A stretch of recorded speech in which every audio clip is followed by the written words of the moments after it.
নমস্কার বন্ধুরা, তো আশা করছি খুব ভালো এবং সুস্থ আছো। তো আরেকটা নতুন ভিডিও তোমাদেরকে স্বাগত। তো আমি জানি ভিডিওটা অনেক দিন পর এসেছি, প্রায় ৮ মাসখানেক আমি কোনো ভিডিও ছাড়িয়ে নিয়ে চ্যানেলে। তো কিছু কারণ আছে, সেটা না এর আরেকটা ভিডিওতে আমি তোমাদেরকে ভালোভাবে বলবো কী প্রবলেম ছিল।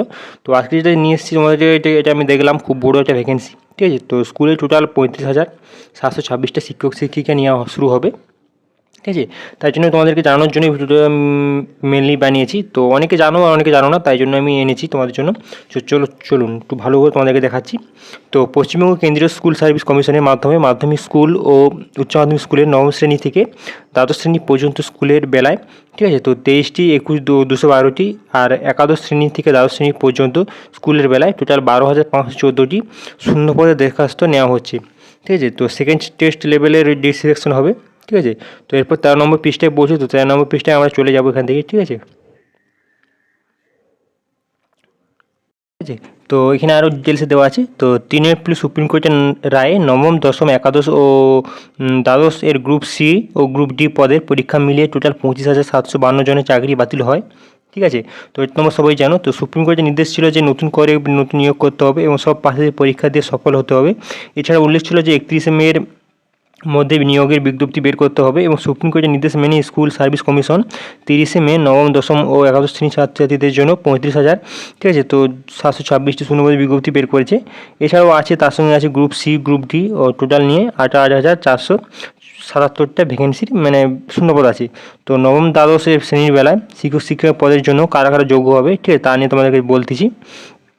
তো নবম থেকে দশম শ্রেণীর শিক্ষক শিক্ষিকা নেওয়া পদের জন্য যারা আবেদন করতে পারবে তাদের জন্য নেওয়া হবে এইসব বিষয়ের জন্য বাংলা, ইংরেজি, হিন্দি, উর্দু, নেপালি, তেলুগু, অঙ্ক, ইতিহাস, ভূগোল, জীবনবিজ্ঞান, ভৌতবিজ্ঞান। যে কোনো শাখায় গ্র্যাজুয়েট, পোস্ট গ্র্যাজুয়েট ছেলেমেয়েরা অন্তত 50% নম্বর পেয়ে থাকলে সংশ্লিষ্ট বিষয়ের জন্য আবেদন করতে পারেন। আর ওপরের সব শিক্ষাগত যোগ্যতার ক্ষেত্রে সংরক্ষিত ক্যাটাগরিতে তপশিল জাতি ও তপশিল উপজাতি ও ওবিসি সম্প্রদায় আর প্রতিবন্ধী প্রার্থীরা নম্বরে 5% করে ছাড় পাবে। পাস ও অর্থাৎ অনার্স ডিগ্রি কোর্স পাসে যাদের 50% নম্বর নেই কিন্তু পোস্ট গ্র্যাজুয়েটে 50% নম্বর আছে। তো এটা ভালো করে দেখুন, অনার্স ডিগ্রি কোর্সে যাদের 50% নম্বর নেই কিন্তু পোস্ট গ্র্যাজুয়েট কোর্সে যাদের 50% নম্বর আছে তারাও আবেদনের যোগ্য। এনসিটির স্বীকৃত প্রতিষ্ঠান থেকে 4 বছরের বিএড বা বিএসসি কোর্স পাস করলে হলেও তারা আবেদন করতে পারবেন। তো ওপরে সব বিষয়ের ক্ষেত্রে ন্যাশনাল কাউন্সিল অফ টিচার এডুকেশনের স্বীকৃতি প্রতিষ্ঠান থেকে বিএড কোর্স পাস হতে হবে। তারা যাদের বিএড কোর্স পাস নেই তারা আবেদনযোগ্য নন, ঠিক আছে। তো একাদশ থেকে দ্বাদশ শ্রেণীর শিক্ষক শিক্ষিতের পদের জন্য নেওয়া হবে এইসব বিষয়ের জন্য বাংলা, ইংরেজি, সাঁওতাল, উর্দু, ভূগোল, ইতিহাস, পলিটিক্যাল সায়েন্স, অঙ্ক, সায়েন্স, ঠিক আছে, physics, biology, science, chemistry, commerce, Sanskrit, education, economic, philosophy, physical education, philology, sociology, accountancy, agriculture, ঠিক আছে, ওসব হবে। কম্পিউটার অ্যাপ্লিকেশন আছে, কম্পিউটার সায়েন্স আছে, হোমিও আছে, হোমিও নার্সিং আছে, হোম সায়েন্স আছে, নেপালি আছে, নিউট্রিশন আছে, পার্সি আছে ও ভিজুয়াল আর্টস আছে।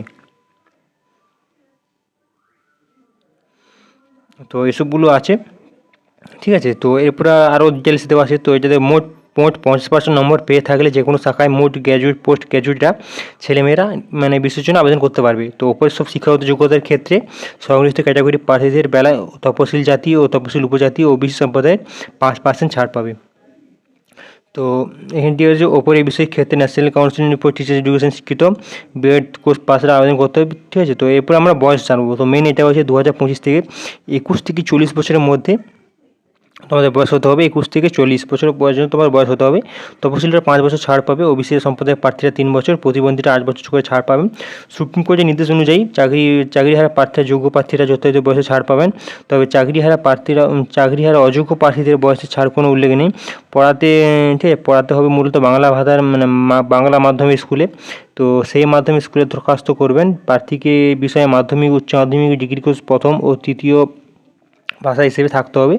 এই পদে দিয়েছে প্রার্থী ভাষায় school private Paschimbanga school private কমিশনের হবে। তো প্রার্থী ভাষার জন্য প্রায় 100 নম্বরের পরীক্ষা হবে। এর মধ্যে লিখিত পরীক্ষা 60 নম্বর থাকবে আর শিক্ষার যোগ্যতা থাকবে 10 নম্বরে। তো 95 থাকতে হবে এবং 10 নম্বর ইন্টারভিউর জন্য 10 নম্বর থাকবে এবং লেকচার ডেমোক্রেশনের জন্য 10 নম্বর। 60 নম্বর লিখিত পরীক্ষা 60টি প্রশ্ন হবে, অবজেক্টিভ মাল্টিপল চয়েস কোশ্চেন থাকবে সব বিষয়ের। ঠিক আছে, প্রতিটি প্রশ্নে 1 নম্বর করে থাকবে, সময় থাকবে 1 ঘন্টা, নেগেটিভ মার্কিং নেই। এটা সবচেয়ে ভালো যে নেগেটিভ মার্কিং নেই, তোমরা আন্দাজে যেগুলো পারবে না সেগুলো আন্দাজেও মেরে আসতে পারবে।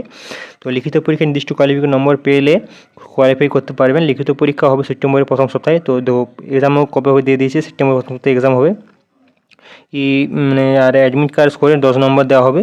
তো এসব দেওয়া আছে। তো এগুলো কবে থেকে ফর্ম ফিল আপ শুরু হবে, তো এরপর 16 নম্বর পৃষ্ঠায় বলছে। তো ঠিক আছে, তো চলে এসি। তো এখানে একটা ডিটেলস দেওয়া আছে, আমি যেমন দেখলাম খুব এন্ড লেখা আছে 61টি শূন্যপদের জন্য 160 জন প্রার্থীকে ডাকা হবে। ঠিক আছে, তো তুমি এটা আন্দাজ তো হয়তো একটা মানে 100 জন ভ্যাকেন্সি আছে, ঠিক আছে, তার জন্য 160 জনকে ডাকা হবে। তো নির্দিষ্ট কাট অফ নম্বর দেখা হবে। তো চূড়ান্ত তালিকা প্যানেল তৈরির সময় লিখিত পরীক্ষা ও চূড়ান্ত নম্বর ও সব কিছু টোটাল মিলিয়ে তো হবে। ঠিক আছে,